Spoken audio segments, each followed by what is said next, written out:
First Warn 5 weather with Matt Hollander.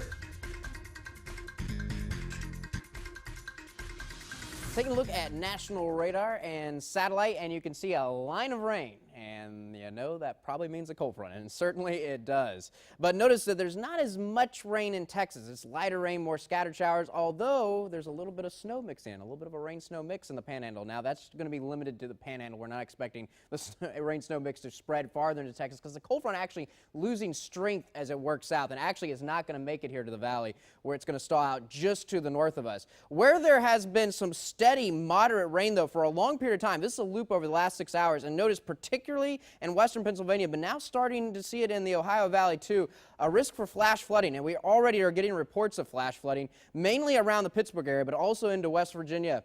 We're getting those reports of some flooded roads around downtown Pittsburgh and in the surrounding communities outside of there. So that's kind of the big national story, is the flash flooding risk from the mid-Atlantic down into the Ohio Valley. We'll have to keep an eye on that as more of those flooding reports come in. We could use some of that rain here, if only it always doesn't work out very evenly. We'd love to spread the rain. We don't want flooding anywhere, so let's take some of that rain and move it down here because we could certainly use it. There's actually been a little bit improvement in drought conditions in the lower valley. There were some areas right along the coast that got downgraded and are now out of drought. However, drought conditions have spread into the upper valley, and now all of Hidalgo County, all of Starr County are under abnormally dry conditions. Now, this is just stage 1 of drought. It could be a lot worse, but it looks like it's going to be a pretty dry spring with La Nina conditions still.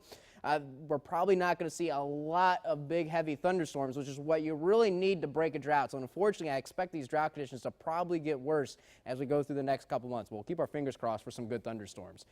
That is not in the forecast anytime soon. Cloudy skies early this morning, but those clouds are going to start breaking up at noon.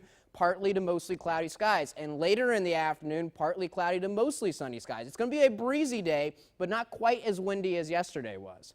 Now, this evening, the clouds start to come back, but I don't think we see any isolated showers until very late tonight. Maybe 1, 2 a.m. is when it'll start, and they're not going to last long either. I think by 8 a.m. the showers are over with, and we might have some patchy fog and cloudy skies to start tomorrow, but once again in the afternoon, the clouds break up, partly cloudy skies.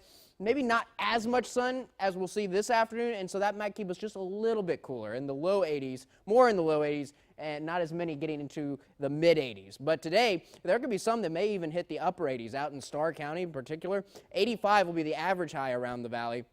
Starting out cloudy, but becoming mostly sunny this afternoon. A breezy day with gusts around 25, but not quite as windy as we saw yesterday when we had gusts of 30 to 35 miles per hour. 67 for our low tonight. We'll start out mostly clear, but then skies are going to get cloudy, and late tonight, isolated showers and patchy fog.